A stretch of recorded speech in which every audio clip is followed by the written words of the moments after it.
देखो, तो हम लोग करेंगे एपीएच। जो हम लोग ऑब्स्टेट्रिक ब्लीडिंग किए थे उसमें दो पढ़े थे, एक एपीएच एक पीपीएच। एपीएच का मतलब था एंटी पार्टम हेमरेज। पार्टम का मतलब होता है जब डिलीवरी होता है तब, पोस्ट पार्टम मतलब डिलीवरी के बाद। पीपीएच हम लोग पढ़ चुके हैं, अभी हम लोग करेंगे एपीएच। एपीएच का डेफिनेशन वहाँ हम लोग देखे थे, इसको हम लोग दोबारा देखेंगे। Any bleeding in genital tract after 28 week, ठीक है, मतलब 28 वीक तक क्या होता है कि वाइबिलिटी का होता है, मतलब इंडिया में है ना 28 वीक तुम्हारा वो है वाइबिलिटी का, कि अगर 28 वीक तक अगर बच्चा जिंदा है तो हम लोग उसको निकालेंगे तो कोई प्रॉब्लम नहीं होगा, उससे कम नहीं है, ठीक है, उससे कम में दिक्कत होगा। रिस्क है। उससे कम हम लोग एक एज ऑफ वाइबिलिटी इंडिया के अकॉर्डिंग 28 वीक लगाए, ठीक है। अब कब से, 28 वीक से लेकर तुम्हारा अगर टर्म तक अगर ब्लीडिंग हुआ तो उसको क्या बोलेंगे हम लोग, एपीएच। टिल वही till delivery, after 28 week till delivery. तो 28 वीक में जब बर्थ हो गया हाँ, उसका। 28 वीक मान मान लो कि एक औरत थी जेस्टेशनल पीरियड में, ठीक है। अगर मान लो उसका 28 वीक के बाद ब्लीडिंग हुआ और तुम्हारे टर्म के पहले जो 37 वीक टू 40 वीक टर्म होता है उस अगर उसके जेनाइटल ट्रैक्ट में वहां से अगर ब्लीडिंग हुआ तो एपीएच। उसके पहले होता है तो उसको हम लोग एबॉर्शन बोलते हैं। Before 28 week it is related to abortion, समझे। अब इसका तीन कॉज है, मेन कॉज क्या है तीन, वासा प्रीविया, प्लासेंटा प्रीविया, एब्रप्सियो प्लासेंटा। देखो डिफरेंस क्या है, वासा का मतलब होता है अम्बलाइकल कॉर्ड, ठीक है। प्रीविया का मतलब होता है वो जाके सर्विक्स को घेर लेगा। तो क्या होगा, वासा प्रीविया में जो अम्बलाइकल कॉर्ड है ना वो सर्विक्स का जो ओपनिंग है उसको ब्लॉक करेगा। प्लेसेंटा प्रीविया में क्या है, ये जो प्लेसेंटा है ना, वो प्रीविया का मतलब सर्विक्स को ब्लॉक करना, तो प्लेसेंटा सर्विक्स को ब्लॉक करेगा। एब्रप्सियो प्लेसेंटा क्या होता है, एब्रप्सियो प्लेसेंटा का मतलब होता है कि वो तुम्हारा क्या करेगा, प्लेसेंटा जहाँ पे था वो टूट के कहाँ आ जाएगा, नीचे गिर जाएगा, मतलब प्लेसेंटा टूट जाएगा। तो देखो, जब प्लेसेंटा प्लेसेंटा प्रीविया तो होता है सर्विक्स पे चढ़ गया। सर्विक्स को ब्लॉक करता है, हाँ। ठीक है। अब इसमें हम लोग को प्लेसेंटा प्रीविया और एब्रप्सियो प्लेसेंटा का क्या है डिफरेंस देखना है। देखो, प्लेसेंटा कवर्स द सर्विक्स, आगे इट इज एसोसिएटेड विथ, मतलब किसको किसको होता है, मल्टी पैरस वीमेन, ट्विंस जिसमें ज़्यादा बच्चा होगा, ट्रिपलेट्स जिसमें प्लेसेंटा ज़्यादा होगा तभी ना गिरेगा भारी होगा तो, या प्रीवियस सी सेक्शन किया होगा, सी सेक्शन किया होगा तो क्या होगा, जो तुम्हारा यूट्रस के वॉल है उसमें क्या किया होगा, स्कार लगाया होगा, उसको स्टिच किया, ठीक है, और वहीं पे प्लेसेंटा बन गया, तो क्या होगा, वो गिरेगा नहीं, ठीक है।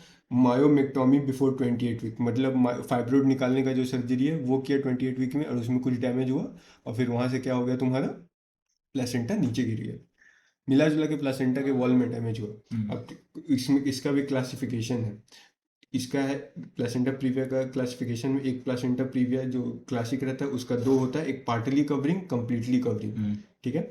एक होता है low lying placenta with in 2 centimetre of internal loss, ठीक है। देखो, ये जो है ये है तुम्हारा पार्टली कवरिंग प्लेसेंटा प्रीविया, ए जो यहाँ ले लिखे हैं। ये देखो बी, देखो कंप्लीटली कवरिंग प्लेसेंटा प्रीविया है, और ये जो तुम्हारा सी है ये लो लाइंग प्लेसेंटा, ठीक है। इन दोनों में क्या होता है, प्लेसेंटा प्रीविया में इन दोनों केस में ब्लीडिंग होता है, लेकिन जो लो लाइंग प्लेसेंटा क्या है, जो इंटरनल लॉस है ना, मान लो ये इंटरनल लॉस है तो इसके 2 सेंटीमीटर ऊपर रहेगा, इसमें ब्लीडिंग नहीं होता है, ठीक है।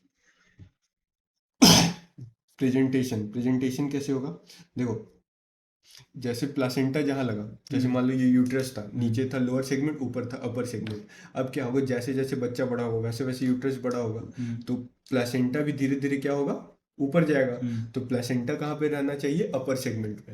अगर मान लो कि अगर वो लोअर सेगमेंट में रह गया प्लासेंटा, तो हम उसी को बोल देंगे कि भाई आपको प्लासेंटा प्रीविया हो गया। तो प्रेजेंटेशन क्या होगा, प्लासेंटल माइग्रेशन, समझा। Normally placenta goes up with term, become upper segment, but here remains lower segment. आया समझ में, फिर से बोले, समझ। ठीक है। इसमें क्या होगा, पेनलेस पर वेजाइनल ब्लीडिंग होगा, ठीक है। डायग्नोसिस क्या करेंगे, 3D USG with Doppler. Doppler से हमको क्या होगा कि अगर ब्लीडिंग हो रहा है डॉपलर से क्या पता चलता है, पूरा आर्टरीज जो है ना, आर्टेरियल सप्लाई जो भी ब्लड का, वो पूरा क्लियर दिखता है, कहाँ से कितना ब्लड जा रहा है, कितना जा रहा है, ठीक है, सब दिखता है। तो उस डॉपलर के साथ करेंगे, क्योंकि ब्लीडिंग का केस है तो हमको आर्टरी के बारे में तो जानना है।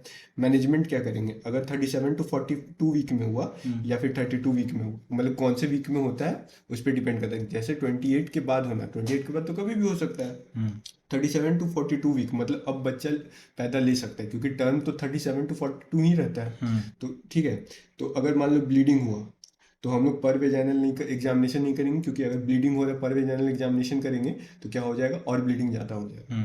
तो वहाँ पे सिर्फ हमको सी सेक्शन से ही काम चलाना, क्योंकि बच्चा तो मैच्योर हो चुका है, समय समय सही है। अगर नॉट ब्लीडिंग हो रहा है, मान लो ब्लीडिंग नहीं हो रहा है लेकिन कंप्लीटली कवरिंग है, तो फिर हम लोग बच्चा निकालने का ट्राई करेंगे। तो क्या होगा, वो तुम्हारा जो प्रीवियस वो तुम्हारा प्लेसेंटा जो फंसा हुआ है वहाँ पे डैमेज होगा। तो बोलेंगे भाई क्यों रिस्क ले रहा है, सी सेक्शन करो ना। अब मान लो पार्टली कवरिंग है, पार्टली कवरिंग होगा तो हमको चेक करना पड़ेगा, अगर क्या जितना एरिया को कवर किया है उसके अलावा जो एरिया बचा है वहां से बचा आ सकता है क्या। तो ये कैसे करेंगे, हम लोग पर वेजाइना एग्जाम करेंगे और दोनों तरफ इधर भी 5 सेंटीमीटर चेक करेंगे है कि नहीं, उधर भी 5 सेंटीमीटर चेक करेंगे है कि नहीं। अगर दोनों तरफ चेक कर लिए तो टोटल 10 सेंटीमीटर हमको दिख गया, और 10 सेंटीमीटर में बच्चा आराम से निकल सकता है। ठीक है, तो वही double setup PV examination 5 centimetre on each side. अगर तुमको कुछ नहीं दिखा, मतलब खाली है जगह, तो एनवीडी कर देंगे। ठीक है, अब 32 वीक में हम लोग क्या करेंगे, अगर मान लो ब्लीडिंग हो रहा है तो 32 वीक में तो बच्चा इमेच्योर होगा। तो ब्लीडिंग हो रहा है तो सबसे पहले उसको हम क्या करेंगे, जो पेशेंट है उसको स्टेबल करेंगे, रिससिटेट करेंगे।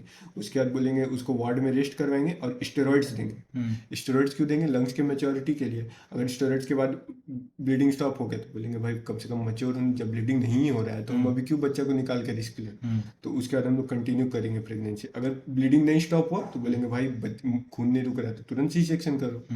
ठीक है, अगर मान लो बच्चा का डेथ हो गया या फिर कोई एनोमली है या फिर मैटरनल इंस्टेबिलिटी है, मतलब उसकी माँ ही अभी वो नहीं है, मतलब वो अनस्टेबल है, तो इन सब केस में क्या होगा कि हमको सी सेक्शन करके तुरंत अब डेथ हो गया तो हम उसको और कुछ दिन तक क्यों आगे बढ़ाएंगे प्रेगनेंसी। अगर ट्रांसवर्स लाई है तो जैसा ब्लीडिंग होगा उसके हिसाब से करेंगे, मतलब अगर इसकी तरह हम लोग ट्रीट करेंगे, इसकी तरह जो रिससिटेशन ये सब करेंगे। अगर ट्रांसवर्स लाई तो मिला जुला के रिससिटेट करके सी सेक्शन ही करेंगे। ठीक है, अब आया एब्रप्सियो प्लेसेंटा। इसका मतलब क्या है, placenta detaches from uterus, uterus से क्या हो गया, डिटैच होके कहीं चला गया, एसोसिएटेड विथ। तो इसमें डिफरेंस क्या है ना, प्लेसेंटा प्रीविया में एक जगह से नीचे तो जाता है लेकिन वो वॉल से चिपका रहता है। एब्रप्सियो मतलब उखड़ना, मतलब ठीक है। Associated with hypertension, smoker, elderly gravida, multi पैरास्ट्यून्स एबॉर्शन, ये मतलब तुमको जो जो आएगा वहाँ पे लिख देना। ठीक है, अगर 6-7 लिखोगे तो 3-4 भी सही है, तो माँ चुदा जो है सो है। प्रेजेंटेशन, इसमें पेनफुल ब्लीडिंग होगा, ये इसमें डिफरेंस देखे, इसमें पेनलेस ब्लीडिंग था और इसमें क्या है, पेनफुल ब्लीडिंग। अब क्या होगा, क्यों होगा, देखो जो ब्लड एक्यूमुलेट, जब जहाँ पे मान लो यहाँ पे प्लेसेंटा टूटा, ठीक है, यहाँ से प्लेसेंटा टूटा तो यहाँ पे ब्लीडिंग होगा। ठीक है, जहाँ से टूटेगा वहाँ से ब्लीडिंग होगा ना। अब ये ब्लीडिंग क्या जाएगा, यहाँ पे वजाइना है, ठीक है, यहाँ से ब्लड यहाँ जाएगा। ठीक है, अब यहाँ पे ब्लड जाएगा ना यहाँ, तो यहाँ जो मसल्स होगा यहाँ पे उसको क्या होगा, डैमेज करेगा, उसको डैमेज करेगा तो दर्द होगा। तो ब्लड एक्यूमुलेट्स बिहाइंड प्लेसेंटा, हो गया, can leak into uterus and vagina, so muscle bruising होगा। मसल ब्रूजिंग के कारण पेन होगा, पेन थ्रू वजाइना। और वो वजाइना, ये जो ब्लीडिंग हो रहा है, इस जो मसल डैमेज कर रहा है उसके कारण क्या हो रहा है, पेन हो रहा है। और जो ब्लीडिंग निकला उसके कारण क्या हुआ, ब्लीडिंग हुआ, तो क्या हो गया, पेनफुल ब्लीडिंग। प्रोट्रैक्टेड लेबर का मतलब क्या है कि पुअर यूट्राइन कॉन्ट्रैक्शन होगा ऑफ ब्रूज। अब देखो पूरा मसल सब अगर हत्ता कट्टा रहता तो अच्छा कॉन्ट्रैक्शन कराता है। अब यूट्रस में जो तुम्हारा मान लो यूट्राइन मसल डैमेज हो तो वो मसल अच्छे से कॉन्ट्रैक्ट नहीं करेगा, तो प्रोट्रैक्टेड लेबर होगा। पीपीएच हो सकता है अगर प्लस ये हुआ तो, क्योंकि इसमें क्या होगा, कॉन्ट्रैक्शन नहीं होगा। अगर कॉन्ट्रैक्शन नहीं होगा तो हम क्या बोल देंगे कि भाई एटॉनिक यूट्रस है आपका, और एटॉनिक यूट्रस है तो भाई आपको पीएच तो पीपीएच हो ही सकता है। ठीक है, तो मैनेजमेंट में क्या करेंगे, फिर हम लोग वही देखेंगे कि टर्म में है कि प्रीटर्म में है। तो टर्म में है तो हम लोग क्या करेंगे कि हम लोग रिससिटेट, अभी टर्म में है तो रिससिटेट करेंगे, फिर फीटल डिस्ट्रेस देखेंगे कि रिससिटेशन के बाद जो बच्चा है वो स्टेबल है कि नहीं। अगर बच्चा स्टेबल है, अगर बच्चा स्टेबल है मतलब फीटल डिस्ट्रेस प्रेजेंट है, मतलब अभी फीटस को परेशानी है। फीटस को परेशानी कब हुआ, जो तुम्हारा हार्ट रेट है, फीटल हार्ट रेट 110 से कम है, ठीक है, तो हम बोलेंगे कि भाई ये तो दिक्कत वाला बात है, ये तो बहुत कम हो गया, तो हमको सी सेक्शन करो, बच्चा को बाहर लाओ, बाहर स्टेबल करेंगे, ठीक है। अगर फीटल डिस्ट्रेस नहीं है, मतलब फीटल हार्ट रेट अच्छा खासा है, तो हम लोग क्या करेंगे, आर्टिफिशियल रप्चर ऑफ मेम्ब्रेन करेंगे, ठीक है। फिर प्रॉब्लम क्या है, कॉन्ट्रैक्शन कम हो रहा है, तो हम कॉन्ट्रैक्शन को बढ़ाने के लिए क्या देंगे, प्रोस्टाग्लैंडिन देंगे, तो वही लोकल प्रोस्टाग्लैंडिन देंगे, ठीक। उसके बाद क्या होगा कि इससे क्या होगा, compression of placenta against fetus, क्या होगा, प्लेसेंटा और फीटस का क्या होगा, आपस में वो होगा, मतलब दोनों आपस में कंप्रेस करेगा जहाँ से ब्लीडिंग होगा, तो वो एरिया कंप्रेस होगा, तो ब्लीडिंग तो कम होगा, क्योंकि एरिया जो कंप्रेस होगा उसमें वहाँ पे जो यूट्राइन आर्टरी है जो ब्लीड करवा रहा है वो कंप्रेस होगा, तो क्या होगा, ब्लीडिंग कम होगा। ब्लीडिंग कम होते के बाद हम लोग एनवीडी कर देंगे। जैसे ये देखो, नॉर्मल वजाइनल डिलीवरी, ठीक है, तो जैसे टर्म हो गया है, खुद ही सोचो, टर्म हो गया तो तुम क्या चाहोगे कि पहले चेक करते हैं भाई, अगर सी सेक्शन से काम हो जाएगा तो करेंगे, मतलब पहले चेक करते हैं भाई, अगर नॉर्मल वजाइनल डिलीवरी से काम हो जाएगा तो करेंगे, नहीं होगा तो सी सेक्शन तो है ही हमारे पास, तो कैसे पता चलेगा कि वो मतलब उसको नॉर्मल कराना है कि सी सेक्शन कराना है, तो बोलते हैं कि बच्चा पैदा करना है ना, तो बच्चा ही को देख लो, तो बोलते हैं, देखते हैं कि फीटल हार्ट रेट अच्छा है, मतलब फीटल हार्ट रेट अच्छा है, मतलब उसका क्या है, हार्ट अच्छे से काम कर रहा है, सब कुछ ठीक है, तो हम बोलेंगे ठीक है। अगर तुम्हारे ठीक है तो हम क्या करते हैं कि तुम्हारा अभी ब्लीडिंग हो रहा है ना, तो कोई ऐसा दवाई देते हैं जिससे तुम्हारी ब्लीडिंग हो जाए, उसके बाद तुम्हारा नॉर्मल वेजाइनल डिलीवरी करा देंगे। तो वैसा क्या है कि तुम्हारा ब्लीडिंग क्यों हो रहा है, यूट्राइन कॉन्ट्रैक्शन से, तो हम बोले यूट्राइन कॉन्ट्रैक्शन कम हो रहा था इसलिए तुमको ब्लीडिंग हो रहा है, तो हम बोले तुमको तुम्हारे कॉन्ट्रैक्शन बढ़ा देते हैं, तो बोले कि यूट्राइन कॉन्ट्रैक्शन कैसे बढ़ाएंगे, तो वो तुम्हारा प्रोस्टाग्लैंडिन से बढ़ता है, प्रोस्टाग्लैंडिन से बढ़ा यूट्राइन कॉन्ट्रैक्शन, ब्लीडिंग रुका, कंप्रेशन के कारण ब्लीडिंग रुका, तुरंत नॉर्मल वेजाइनल डिलीवरी कराए। अगर फीटल हार्ट रेट अच्छा नहीं है, मतलब बहुत कम है, तो हम लोग बोलेंगे भाई क्यों रिस्क लेना ये सब करने का, चलो सी सेक्शन करके काम निपटाओ।